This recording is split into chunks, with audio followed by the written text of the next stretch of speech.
Hi, it's Carolyn. I'm here to help you learn how to bake and decorate amazing cakes, and in this video I'm going to show you how to decorate this cake. And I was actually given a picture of this cake and asked to do something similar. My cakes are already baked, filled, iced, and they're in the refrigerator waiting to be decorated. I have tons of videos showing you how I do that process that will be linked in the description. And I will also let you know how much I charged for this cake. So let's get started. I'm going to use an impression mat on this cake. This cake is iced in American buttercream, and I iced the cake yesterday and I put it in the refrigerator overnight, and I just took the cake out of the refrigerator about an hour ago to let the icing soften before I use the impression mat. I have found that if I do it this way, the impression mat won't stick to the icing. If I try to use the impression mat right after I ice the cake, it always sticks. I have a video where I go into detail on how I use the impression mat on the buttercream, and I will link that below. I'm just marking the front of the cake. The front is the most symmetrical, and I have this impression mat. I will find it and link it in the description. I'm starting in the very front of the cake, so the pattern is lined up at the front, and I'm just using my thumb to press it from the top to the bottom to make sure that this impression transfers onto the buttercream.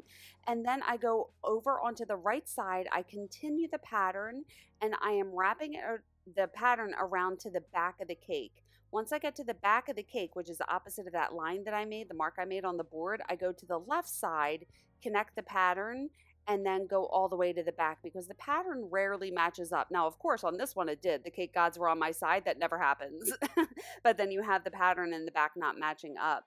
And now I'm just taking my spatula and I'm running it under hot water and I'm just smoothing the top. Do you see how it's kind of jagged from me pressing the impression mat into the buttercream? I just want to smooth all of that out before I continue. And that looks good. I'm going to put that back in the refrigerator for a few hours so the icing can solidify. Now I got that bottom tier out of the refrigerator. That icing is hard and cold. I'm not going to mess it up. I had a little piece of coloring in that icing, so I just scooped that out. Now I have some black American buttercream, and I'm stirring that. And I have this stencil. I will link this in the description, but it's sticking over top of the cake. So I'm just taking some painter's tape and covering that void so I don't get icing on the top of the cake. So I'm just pressing that down, flip it over, and then tuck the tape over the back part. And then when I put it back up against the cake, do you see how there's no opening over the cake, so it's not going to bleed?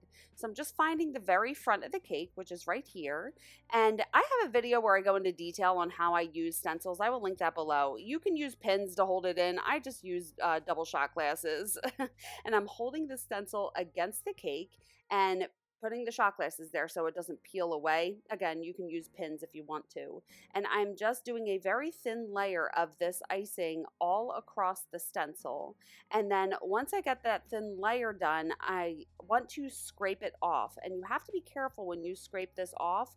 I'm trying to make sure the black stays in those little voids, but I want to make sure that I can see the top part of the stencil, like the clear part, start to show through. So I keep scraping it off and then wiping that spatula off in the bowl and then scraping it off again. Do you see? Now I can see the stencil, but there's still black part in those little areas. So I do that, and then I go to the other side, and I remove that little cup that was holding that down, and I'm holding it down with my fingers. I'm making sure I'm not getting over the edge, and just carefully trying to get black icing over top all of this stencil. And then again, I want to scrape it off, but I'm starting on the end and I'm pressing in the other side so I don't get it over the side of the cake.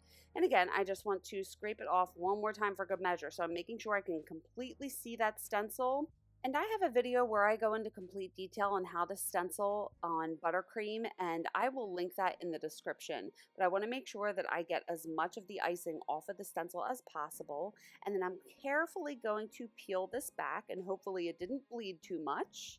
And that looks really good. It did bleed a little bit. I'll show you how to clean it up. So I'm taking my spatula and I'm kind of scraping forward to remove any icing that's sticking over the top of the cake. I have a dry paper towel and a little wet paintbrush here. And I'm just going to use the wet paintbrush to erase any of the parts that bled. So do you see how I'm dipping my paintbrush in the water? You don't see me doing that. And I'm carefully putting it in between these lines. You see how there's a little bit of black icing there, and I kind of erase it with that wet paintbrush. And then I keep wiping that off on the paper towel. You don't see me doing that, dipping it back into the water. So I'm using that wet paintbrush and just refining these edges where it bled on to the icing.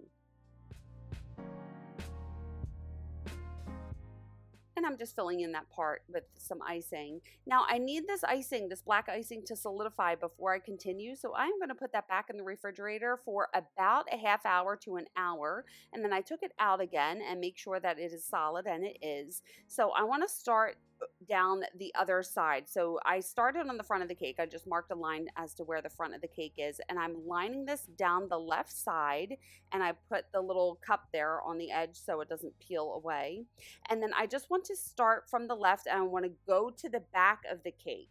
So this almost wraps around completely to the other side, and I don't want to go all the way around. I want the pattern to not match in the back. So I'm going to start on the left side, and I'm going to do the same thing, just get a little bit of the icing down. And where I started there is basically the back of the cake. So I'm only going to be doing it on half of the stencil. So you don't want to use too much buttercream when you do this, just enough to fill in those spaces. And then again, I'm doing the same process where I start to scrape from the end and go in. And this is why it's necessary for that black icing that I put on before to be solid. So that way when I put the stencil on here, I'm not going to mess it up. And then when I'm done, again, I'm just going to carefully peel it away, and then I need to refine it again like I did. So I'm taking the spatula and scraping the excess icing off of the top, and then using my wet paintbrush to clean up any parts that bled, and I'm going to put that back in the refrigerator for about a half hour to an hour so that can solidify. And now I'm starting on the other side. So I started in the very front, so the pattern was even with the front of the cake, and then I went back to the left side, and now I'm going back on the right side. So I lined that stencil up on the right side, and again, I'm just getting a thin layer of this buttercream icing on here. You can use royal icing as well if you want to. I just prefer to use buttercream. Royal icing dries quickly. I just find it easier personally to work with the buttercream. And do you see how I'm not going over that other pattern that I made? I'm kind of stopping in the back, and that's the back of the cake. The pattern's not going to match up, but that's okay.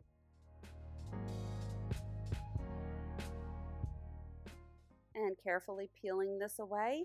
And then I'm just using a wet paintbrush, and where that seam is, I'm just trying to get rid of that little line that was created there, just smoothing it out.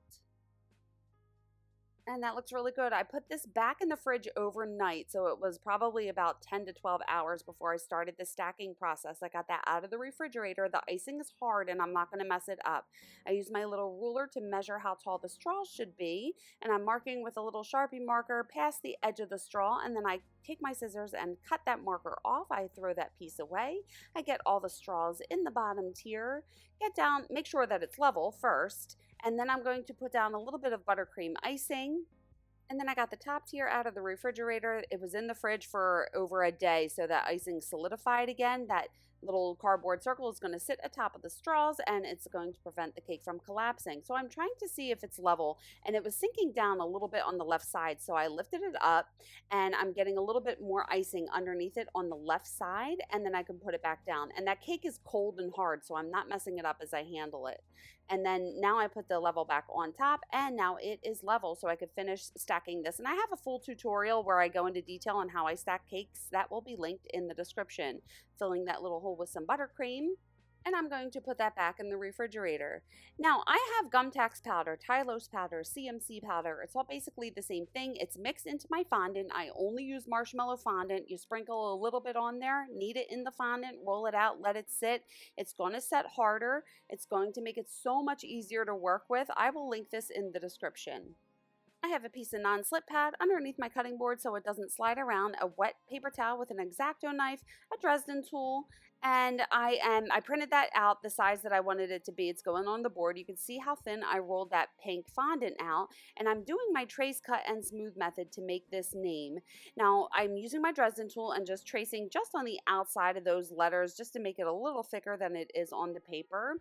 And I'm putting this on the cake board. So I measured the cake board, and I just printed this out so it would fit on there. This font is called Sweet Shine, and I do have a PDF of my favorite fonts, and I will link that in the description. So I'm making sure I trace the inner parts of the letters as well, peel it back, and before I cut the name out, I just wanted to make sure that I cut all of these little center pieces out first. It's just so much easier to cut these out before you cut out the rest of the letters. And once I have that all cut out, I'm taking my Dresden tool and just smoothing those cuts, because anytime you cut anything out of fondant, the edges are just a little jagged and you need to take the time and smooth it all out. And once that's done, I'm going to take my X-Acto knife and just cut out these letters. And after I cut it out, I'm taking my fingers and smoothing my cuts. I have a glove on my left hand because I cut my thumb and I just have to keep a glove on while I'm working. But I'm smoothing all those jagged edges, making it look nice and pretty, and then I'm going to realign it on top of the picture and cut the rest of the name out.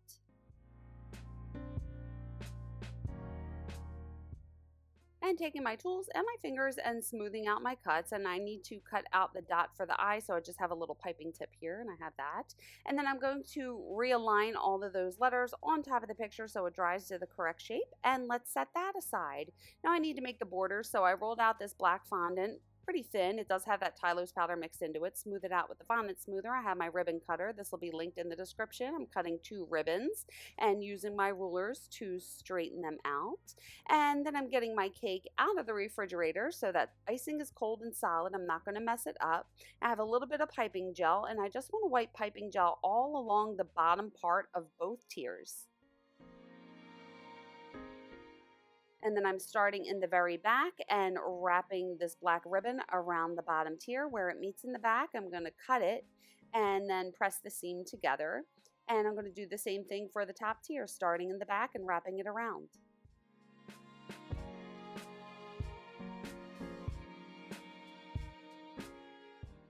Now I have a bling border I want to put on here, so I'm getting a little glob of piping gel down and sticking the border to that, and then I want to wrap it around, and where it meets in the back, I want to cut it so it doesn't overlap, and then just press it down on that piping gel so it can hold. And I'm going to do the same thing for the bottom, so I'm cutting 3 rows because that's the height of that black border, and get some piping gel down where it's going to meet in the back. Start on one end, press it into the piping gel, wrap it around, cut it where it meets, and then press it down onto the piping gel. I'm getting a little bit of piping gel in the lid, and I have these 4mm black dragées. I can find similar ones and link them below. Sprinkle them on top of that piping gel that I have in there, and I'm taking some tweezers and I'm just individually putting these on. Yes, I know they have a dragée gun. I just prefer to do it this way. You could do it whichever way you would like. And then once I have them all on here, I am going to put that back in the refrigerator. Now I'm making my bows. I have a weird way of making bows. I have tons of videos showing you how I do this, and I will link that in the description. So I'm cutting it in half, and then I align those straight edges on top of each other, cut down one side, cut down the other side, lift it up so it doesn't stick, and put it back down. Then I'm going to start down on one end, go up in the middle, come down on the other side, lift it up so it doesn't stick, and put it back down, and then start on one end, curve down, and then come up on the other side. And then I just want to take my fingers and smooth my cuts. And then I want to flip it over, get a little bit of water on the end, and then I'm going to fold it in half and then go up and down, and I'm going to do the same thing for the other loop. And now I want to cut the tail, so I'm just cutting a wide ribbon, cut it in half, and then I'm cutting it on an angle on one end and going down on the other side. And again, fold it up and down and get a little bit of water in between and squish it together. And I'm going to curve that one in and then do up and down, get some water in between, and then squeeze that together, and I'm going to curve that one up. I'm cutting both of those loops in the center so it meets together a little easier. And I have a little rectangle here. I'm folding in each of the edges just to give it a nice cleaner look. And then I'm getting a little bit of water where those loops are going to touch the tails and pressing them together. I'm doing one on the bottom and then one going up, and then getting some water behind that center piece. And I'm going to stick one side on the left half, and then get a little bit of water in between, and then put the other side on. And I want to make sure those tails aren't in the way, so I can lift this up and wrap it over, and then I'm going to flip it upside down and tuck it under and get a little bit more water behind it and stick that down.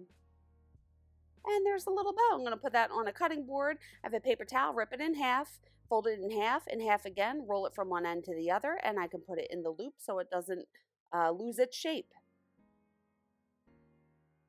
And that looks good. Let's set that aside. Now I got the cake out of the refrigerator, and I got the 16 topper on Amazon. I can find it and link it below. And I'm just making sure this is facing forward and sticking that down in the bottom tier in front of the top tier. And I'm getting a little bit of icing behind this bow, and I'm going to stick this onto the cake. Now I just made that bow. I didn't let it dry too long because I wanted to dry to the correct shape once it's on the cake. So I'm getting a little bit of icing behind these little tails, and I'm trying to curve the tails out and give it a little bit of motion. But anywhere this bow is touching the cake, I'm just getting a little bit of icing behind it. And when I put this back in the refrigerator, that icing is going to solidify, and it's really going to hold that bow onto the cake.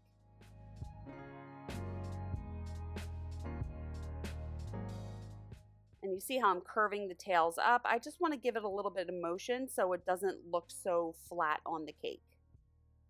And any excess icing that's sticking out, I'm just removing with a dry paintbrush, and I put that back in the refrigerator overnight, and then I got it back out of the fridge, and I need to get rid of the cornstarch that's on this bow. So I have a little bit of Crisco shortening, and I'm just taking a very light coating of this Crisco and running it along the bow. It's going to deepen the color. It will make it a little shiny, but it will absorb into the fondant, and it won't be as shiny. If you have a steamer, you can also steam it, but I just like to do this method. So I'm wiping Crisco all along it, and then I take a dry paper towel and I'm just removing the excess shortening. And again, it's still going to be a little shiny to begin with, but the shine will fade as it absorbs into the fondant. I'm just removing the excess with a dry paintbrush as well. Now I have some piping gel, and I have that name, and I'm going to flip it over and get a little bit of piping gel behind the letters and then put that on the cake board, making sure that it is centered to the front of the cake. And I got a little bit more behind the N and the dot of the I. And I got this little Eiffel Tower on Amazon. I will link that below. I'm making sure that it's facing forward. I'm going to press it down so I can see where it's touching the cake. And then I lift it up, and I'm going to get a bunch of icing underneath each of the four corners where it's sitting down. And then I'm going to press that back down into the cake. And I'm going to use my spatula and my little palette knife to remove any excess icing. So I'm dipping that palette knife under hot water, and I'm just smoothing out all of that icing. So that icing is really going to hold that down onto the cake. And I have this little flower. I'm sliding a straw where that stem is, and I'm taking my snips and I'm cutting the excess off, and then I'm pushing that down into the cake. You can kind of see the straw, so I'm pressing the straw down and then sinking that flower down into it, and I'm just patching anywhere that there was a void with some buttercream. And here is the cake. How pretty is that? So there you go. I love the simplicity of this cake. And like I said in the beginning, she did ask me to make the cake very similar to the picture. She originally wanted it exactly like the picture. And I always say this when people ask me to copy a cake exactly, that artistic expression always varies. And I can't guarantee an exact replica, but I can get it pretty close, and it is pretty close to the original picture. The flowers on the top are a little different, and the stencil on the bottom is as well. And I decided to go with a black cake board with the pink writing. I just thought it would look a lot better. Now this cake on the inside, the top tier is a 2-layer torted 6-inch, and the bottom tier is a 2-layer torted 8-inch. And I have a video where I talk about when I tort and when I don't tort my cakes. That will be linked in the description. And it feeds about 30 to 40 people. And how much did I charge? This one was $400. So I think that's it. What new techniques did you learn in this video? I would love to know. Leave it in the comments below. And just a reminder, I have a Cake Academy membership program where I can help you elevate your cakes to the next level. I would love to have you aboard. We are having so much fun in the Facebook group. I go live in that group. I've done things like teach 2-dimensional fondant figures and how to frost buttercream cakes really smooth, and other topics like pricing your cakes and customer complaints and even cake critiques. So all of that information to join will be linked down below. Please like this video if you liked it, and if you're enjoying my tutorials, I would be so grateful if you could buy me a coffee. My link is down below. And I would love it if you would keep in touch on socials, and you can check out my website. And if you want to stick around, you can watch this video next and hit subscribe and the bell if you haven't already. Thank you so much for watching. I love you guys. And remember, it's cake. Have fun. I will see you on the next one. Bye.